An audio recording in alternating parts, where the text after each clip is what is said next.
በጭራሽ እነኚህ 6 ነገሮችን ማስደፈር የለብሽም። አንዳንድ ወንዶች በፍቅርም አሊያም በትዳር ውስጥ በቃላት የማይገለጽ እንክብካቤን፣ ፍቅርን ለእንስታቸው እንደሚያሳዩት ያህል አንዳንድ ደግሞ ወጣ ያሉና ያንቺ ቀይ መስመሮችን የሚጥሱባቸው አንዳንድ ምልክቶች አሉ።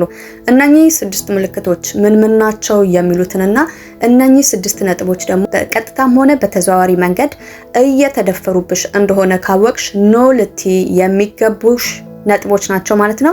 እስከ መጨረሻው ድረስ ከኔ ጋር ከሆንሽ እነኚህ 6 ነጥቦች ምን እንደሆኑ የማስቃኝሽ ይሆናል። ሰላም ጤና ይስጥልኝ ውድ የማርቲው ቤተሰቦች እንዴት ናችሁ? እግዚአብሔር አምላክ የተመሰገነ ይሁን። እናንተም በያላችሁበት ሰላማችሁ ይብዛልኝ እያልኩ ቀጥታ ወደ ዕለቱ ፕሮግራም የማልፍ ይሆናል። በመጀመሪያ ደረጃ እንግዲህ ያንቺ ሆነ ህግጋቶችን ሊጥስ የማይገባበት መንገድ ምንድነው? በጣም ቁጥጥርን የሚያበዛ ከሆነ ነው። በእርግጥ ሰዎች እኛን ሲወዱን ውዴ የት ነሽ? ምን እያደረግሽ ነው? ከነማን ጋር ነሽ? ያለሽበት ቦታ የት ነው? ይሄ ነገር አንደኛ ፍቅሩንና ላንቺ ያለውን እንክብካቤ የሚገልጽበት ነው አይደለ? ግን በዚህ ተቃራኒ ነይ ሲልሽ ከከሊት ከጓደኛዬ ጋር ወጣ ብያለሁ ካልሹ ቶሎ እቤት እንዳገኝሽ ወይም ደግሞ ቤት እንድትቀመጪ የሚል አለ አይደለ? ኮማንድ የሆነ ትዕዛዝን አንቺ ላይ የሚያስተላልፍ ከሆነ ዛሬ ላይ ዝም ካልሽው ነገ ላይ የትም ቦታ እንዳትንቀሳቀሽ ሊያደርግሽ ይችላልና ይሄ ነገር ማለት በጭራሽ ከዛሬ ነገ ይሻላል ብለሽ ዝም ልትይ አይገባም። ወይ ጓደኞች ጋር ሆነሽ ሜቢ እየተዝናናሽ ካለሽና ደውሎ አንቺን የሚያሳዝን አይነት ቃል ቢናገርሽ ሜቢ በእነሱ ፊት ላትናገሪ ትቺ ይሆናል። ኦኬ ያለሽን ነገር ኦኬ ምናምን ብለሽ ሰምተሽ ቤት ስትመጪ ግን በዛ ጉዳይ ላይ መነጋገር ይኖርብሻል። ማለት በዛ ደረጃ አንቺ ሊቆጣጠርሽ አንቺ የምታደርጊውን ነገር የማይፈልግ ጤናማ ያልሆነ መቆጣጠር አይነት ነገር በአንቺ ላይ የሚያሳይ ከሆነ የኔ እህት ይሄ ሰው ነገ ምን ሊያደርግሽ እንደሚችል መገመት እጅግ በጣም ቀላል ነው። አንዳንዴ ሳትነግሪው ከሆነ የወጣሽ ወይም ደግሞ ፕሮግራምሽን ሳታውቂ ወጥተሽ ከሆነ እንኳን በዚህ ደረጃ ሊላ አይገባም። ይሄ ያልነገርሽኝም እኮ አይ ቤት መስለሽኝ ነው ኦኬ እንደዛም ሊል ይችላል። አሊያም ደግሞ ባትነግሪውና ድንገት ጓደኛሽ ደውላለሽ ወጣ ማለት ከፈለጋችሁና በዛን ሰዓት ደውሎ የት ነሽ ሲልሽ እዚህ ቦታ ነኝ ስትዩ በዛ እንደዛ ነው እንዴ ኦኬ መልካም ጊዜ ይሁንላችሁ ምናምን ነገር ብሎ በፍቅር ነው አንቺን ማውራት ያለበት እንጂ የማያውቀው እንኳን ድንገተኛ ፕሮግራም ቢሆን ማለት ነው። ስለዚህ በጣም በዚህ ደረጃ የሚቆጣጠርሽ ከሆነ ነገ ላይ መፈናፈን ሁሉ ሊያሰጣሽ ይችላልና እያንዳንዱን ነገሮች በህይወታችሁ ላይ የሚሄዱትን ነገሮች ትንንሽ የሚባሉ ከሐሳብ አንስቶ ከአነጋገር ከስሜት አገላለጽ እነኚህን ነገሮች ችላ እንዳትይ ማለት ነውና በመጀመሪያ ይህ አጋርሽ አንቺን የሚቆጣጠርበትን መንገዱን በደንብ መለየት መቻል አለብሽ። በፍቅር ነው ወይ በአክብሮት ነው ወይስ በቁጣና ይሄ በግልፍተኝነት ስሜት ነው ያንን ነገር ማረጋገጥ የሚፈልገው? ስለዚህ ይሄን ነገር ትኩረት ብታረጊ ለአንቺ እጅግ በጣም የሚጠቅምሽ ነው ማለት ነው።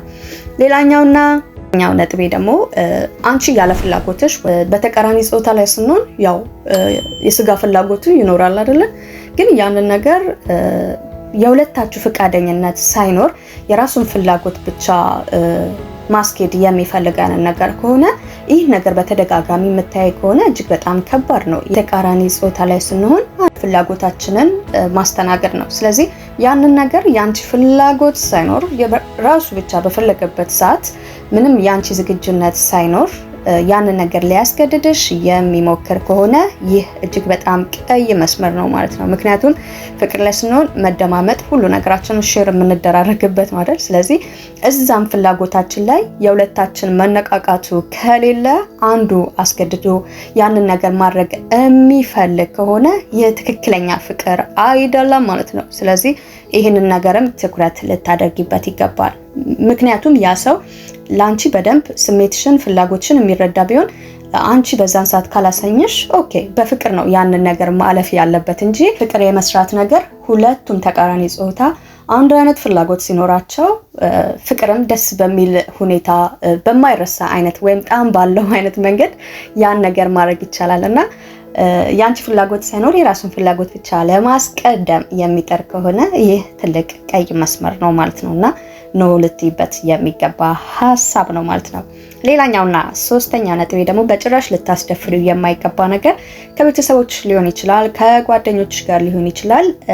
ብዙም ከነሱ ጋር እንድትሆኚ የማይፈልግ ከሆነ ሰዎች ነንና ይሄ ሶሻል ላይፍ የሚባለው ነገር እጅግ በጣም ለጤናችንም ለስኬታችንም ለሁሉ ነገራችን አስፈላጊ ነው። የሰው ልጅ ከሰው ርቆ መኖር የለብንም አይደል? እኛ ሰዎች ጋር ያለሽን መግባባት በተለያየ መንገድ ለማስቆም እንደሚጥር ካየሽበት ያን ነገር ነው ልትይ ይገባል። ምክንያቱም ይሄ አጋርሽ ከአንቺ ጋር በፍቅር ነው ያላችሁት። ከሌሎች ጋር ደግሞ ከጓደኞች ጋር፣ ከቤተሰቦች ጋር፣ ከስራ ባልደረቦች ጋር ደግሞ የራስሽ የሆነ ተግባቦት የራስሽ የሆነ ግንኙነት ያስፈልጋል ማለት ነውና ይሄን ነገር መጥፎ ወይም ደግሞ ይሄ ባድ በሆነ መንገድ እንድታቆሚ የሚፈልግ ከሆነ አደጋ ላይ እንደሆንሽ ልታቂበት የሚገባ ነው። ምክንያቱም ከሰዎች ካራቀሽ፣ ከቤተሰብሽ፣ ከወዳጆችሽ፣ አብረሽ ካደግሻቸው ጓደኞች ከመሳሰሉት ነገር ዝም ብሎ ከመሬት ተነስቶ ግንኙነቱን የማይፈልግ ከሆነ የሚናገርበት መንገድ ደግሞ እነሱን እያከበረ አይነት ነገር ካልሆነ የኔ እህት አደጋ ውስጥ ነሽና ሰዎች ወደድንም ጠላንም ሰዎች ያስፈልጉናል።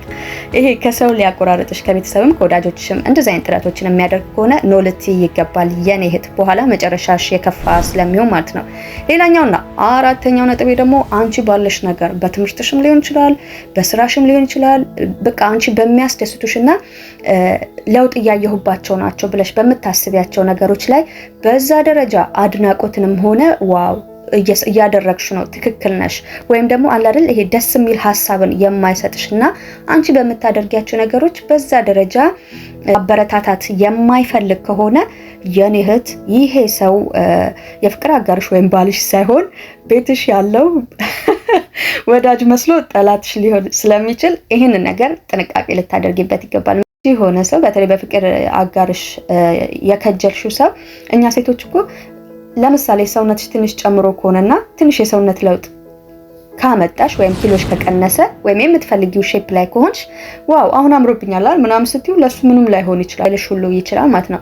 ስለዚህ ስሜትሽን እየጠበቀ አይደለም ወይም ደግሞ አንቺ የወደድሽውን አንቺ ደስ ያለሽን ነገር እየወደደልሽ አይደለም። ስለዚህ ይሄ ምንሽ ነው ሊባል ይችላል። ጥያቄው ላንቺ የምተውልሽ ይሆናልና ያንቺ ሆነውን ትልቁንም ስኬትሽንም ትንሹንም ስኬትሽን የማያደንቅና የሚያጣጥልብሽ ከሆነ የኔ እህት ቀይ መስመርሽን እየደፈረብሽ ነው ማለት ነውና እዚህ ላይ ትኩረት ልታረጊ ይገባል ማለት ነው። ሌላኛውና አምስተኛው ነጥቤ ደግሞ በትንሹም በትልቁም ጓ ማለት የሚወድ ከሆነ አንዳንድ ሀሳቦች አሉ። ከአጋራችን ጋር እኮ ስንሆን ሁሌ ማር በማር እንሆናለን ማለት አይደለም። አንዳንዴ በጣም አለ አይደለ የማንስማማባቸው ብዙ ሀሳቦች ይኖራሉ። ግን ኦኬ ያን ነገር ተናደን ከዛም በኋላ ያ የተናደርንበትን ነገር አንድ ላይ ሆነን ተነጋግረን ልንፈታው ይገባል እንጂ ዝም ብሎ እየተናደደ ያልሆነ ነገር የሚናገርሽ ከሆነ አንቺ እኮ ድሮም እንዲህ ነሽ ምናምን ይሄ በጣም የሚደብሩ አይነት ቃላቶች የሚያነሳብሽ ከሆነ የኔ እህት ከዱላ አያንስም። እንደውም ዱላ ይሻላል። ዱላ አንዴ ወይም ጥፊ የሆነ ነገር ብቻ የሰው ልጅ ቢመታ ያ ቁስል ይደርቃል።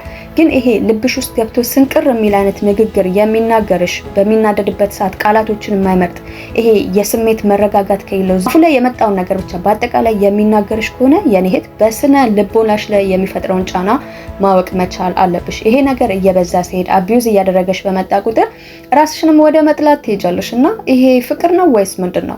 ስለዚህ እነኛ አይነት ነገሮችን የምታይ ከሆነ ጥንቃቄ ልታደርጊ ይገባል። ብዙ በጣም መልካም ወንዶች አሉ። አንዳንዶች ደግሞ ይሄን አይነት ነገርም የሚያደርጉ ስላሉ ራስሽን ከአደጋ መጠበቅ አለብሽ ማለት ነው። ሌላኛውና ስድስተኛው ነገር ደግሞ ጥፋተኛ ነሽ የሚልሽ ከሆነ በእያንዳንዱ ነገር ላይ የሆነ ያልተሳካ ወይም ያልሆነ ነገር ቢኖር ድሮም አንቺ የነካሽው ነገር እኮ ድሮም አንቺ ያሰብሽው ነገር እኮ ድሮም አንቺን ባላማክርሽ መጀመር ትፈልጋላችሁ። በዛን ሰዓት ወይ ያ ነገር ፌል ሊያደርግ ይችላል። ቢዝነስ ስንጀምር ስኬትም አለ ፌለርም አለ። ስለዚህ ያንን ነገር አምኖ ከመቀበል ይልቅ አንቺን ባላማክርሽ ኖሮ ድሮም እኮ አንቺን ብዬሽ ይሄን አድርግ ብለሽኝ አንቺን ሰምቼ ነው እዚህ ኪሳራ ውስጥ የገባሁት ምናምን የጥፋተኝነት ስሜት እንዲሰማሽ የሚያደርግሽ ከሆነ የኔ እህት ጠንቀቅ ብለሽ ራስሽን እንድታይ የሚረዳሽ ፖይንት ነው። ምክንያቱም አሁን የጠቀስኩልሽን ነገሮች የሚያደርግ ከሆነ ይሄ የፍቅር ግንኙነት ጤናማ ሆነ የፍቅር ግንኙነት ውስጥ እንዳልሆንሽ ማወቅ የምትችይባቸው ምልክቶች ናቸው። እነኚህ ነገሮች የሚደጋገሙ ከሆነ ነገ ራስሽን እንድትጠይ ነው የሚያደርግሽ ማለት ነው። ስለዚህ ራስሽን እንድታይበት የሚረዱሽ ሀሳቦች ናቸው ብዬ አስባለሁ ማለት ነው። ነገሮች ላይ ቁጭ ብላችሁ መነጋገር ይኖርባችኋል። አሊያ ግን ይሄን ነገር በመነጋገር አልፈታም ወይም ደግሞ እንዳወራ ፈቃደኛ አይሆንም የምትይ ከሆነ ይሄ ወንድ ነገ ከዚህ የከፋ ነገር በስነ ልቦናሽ ላይም በአካልሽ ላይም ጉዳት ሊፈጥር ይችላል ማለት ነው። ከምንም በላይ ደግሞ የሚያስፈራው የሰው ልጅ ስሜታዊ በሚሆንበት ሰዓት ላይ የሚያደርገውንም የሚናገረውንም ነገር የማያውቅ ከሆነ ነገ በሆነ እንደ ቀልድ አትዩ ለማለት ነው። አይ ሆፕ በዛሬው ፕሮግራምም አሪፍ ሀሳብ አግኝታችሁበታል እያስባለሁ።